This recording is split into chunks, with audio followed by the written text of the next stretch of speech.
Max, vamos falar um pouquinho dessa oficial de justiça. Vamos lá. Que eu confesso que nunca tinha ouvido falar de um oficial de justiça que entrasse num centro de tratamento intensivo, ou uma unidade de tratamento intensivo, uma UTI, para entregar, para notificar alguém. O Alan foi no Fio Diário, eu acho, não sei se o Alan leu aqui o boletim de saúde Foi. do Jair Bolsonaro. Ele teve um pico de pressão, a pressão foi a 17, exames laboratoriais pioraram, obviamente. Aquilo ali é de uma crueldade, assim, alguém que está internado numa UTI, que passou por uma cirurgia, que durou mais de 12 horas, a sétima cirurgia, depois de uma facada, receber uma oficial de justiça num ambiente de UTI, Alexandre de Moraes, quando a gente acha que alguma coisa vai acontecer, algum milagre, assim, ele mostra quem ele é. Quando a gente acha que a gente já viu de tudo, né? Quando a gente acha que já o maior absurdo já aconteceu, ele consegue superar e fazer um absurdo, né, uma desumanidade pior do que a anterior. E assim a gente está vivendo no Brasil. E o que mais me espanta é as pessoas que tratam isso com normalidade. Para mim está muito claro, isso daí foi uma vingança pelo fato de ele ter dado entrevista na UTI. E o pior é ver gente que se diz de direita nas redes sociais defendendo. Ah, mas pode dar entrevista na UTI? Se pode, como se a pessoa não falou isso. Mas para mim a conclusão é lógica. Se quando eu falo do absurdo que é alguém ser intimado, né, por um oficial de justiça na UTI, a pessoa me responde que mas pode dar entrevista, então você está querendo dizer o seguinte: se pode dar entrevista, pode ser intimado. Uma coisa tem nada a ver com a outra. Pega o caso rapidinho, mas pega o caso do Rodrigo Constantino. O Rodrigo Constantino está, aliás, hoje é o dia em que ele faz o transplante de medula. Então vamos todos rezar pelo Rodrigo Constantino, pela rápida recuperação dele. O Rodrigo Constantino está na UTI, porque ele está recebendo, até hoje, ele estava recebendo sessões de quimioterapia muito pesadas para zerar a medula dele, para poder receber o transplante de medula de uma doadora, uma jovem da Europa. Então, ele participou com a gente, fez uma entrada ao vivo no 4x4 no domingo. Por quê? Porque ele ligou o celular dele, estava sozinho no quarto dele na UTI. Agora, a gente não foi até o quarto, o Constantino não pode receber visita neste momento. É isso aí. O mesmo que se aplica ao Jair O mesmo Bolsonaro. se aplica, as visitas dele são restritas. Restritas, ou seja, porque cada pessoa que entra numa UTI, ela leva um risco para a saúde do paciente. Entende? O jornalista não entrou lá na UTI. A entrevista foi online. Então, assim, é completamente absurdo cair nessa narrativa. Ou seja, eles não gostaram, porque a entrevista humanizou o Bolsonaro, mostrou quem ele é de fato, mostrou o preço que ele paga até hoje, o preço que ele paga por ter ido contra o sistema lá em 2018, né, e ter tomado a facada. A vida dele nunca mais foi a mesma, e a gente sabe que não será a mesma, né, infelizmente. Ele está pagando esse preço, alto preço. Tá? Isso tem que ser dito. Não importa se você gosta ou se não gosta do Bolsonaro, não interessa. O fato é o fato. E o fato é, o que foi feito com ele foi desumano, foi tortura. Você constranger. O direito no Brasil diz o seguinte: a saúde do paciente não pode ser constrangida por uma norma burocrática. Isso é princípio do direito.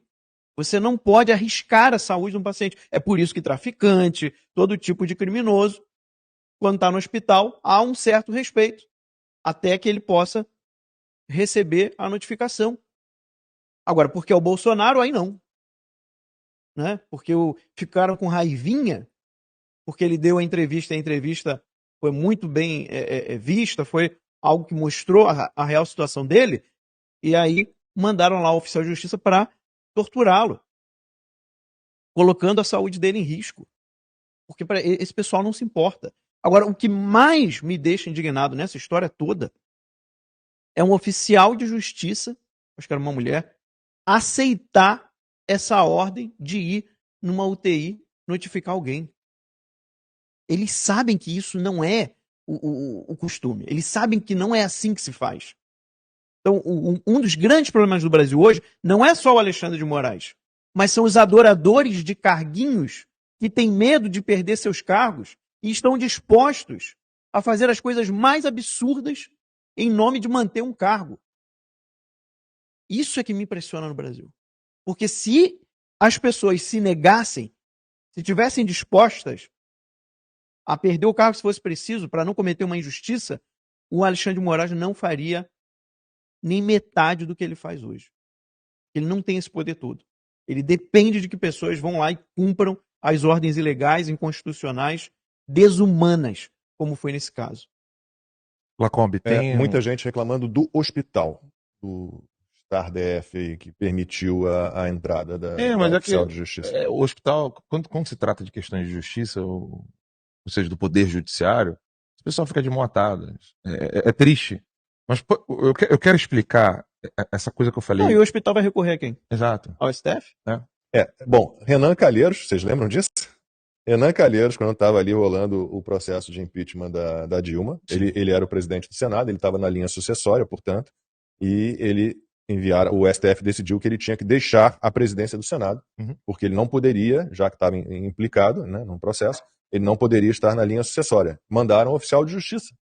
O que o Renan Calheiros fez? Não vou receber. Vou receber. Pode mandar embora. Então, quando eu estava falando lá no feed diário do meu desejo de ver uma elite intelectual que se opõe a tudo isso, é óbvio que isso não é a solução, mas faz parte da solução. Tem muitas coisas que fazem parte da solução. Eu vi alguém que mandou um superchat, greve geral. Cara, greve geral implica conscientização geral. Então, conscientização geral implica domínio de ideias. As ideias dominantes de uma sociedade, elas estão presentes em qualquer conversa. Logo no início do livro do professor Olavo, não sei se está aqui, O Jardim das Aflições. Só um detalhe, Alan, sobre isso. Sabe qual é a maior preocupação de muita gente no Brasil hoje? Grana. Como que vai no show da Lady Gaga no Rio de Janeiro? É isso aí. Vamos ser bem sinceros aqui, gente. Exato.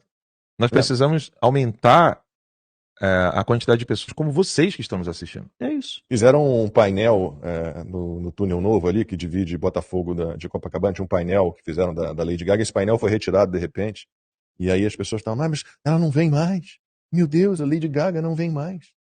Lembrando que a Lady Gaga, ela junto com a Marina Abramovic, fizeram, por exemplo, festas onde você simula canibalismo comendo bolos com formatos humanos. Realista, tá? Realista mesmo. Fazendo com que você fosse cortando a perna, a cabeça, o pescoço, os olhos. Para simular canibalismo. Parece a representação. Quando você corta, tem a parte do músculo, osso, tudo. Negócio assim. A Marina Abramovic, ela é satanista, né? Mas, voltando a essa questão da elite intelectual.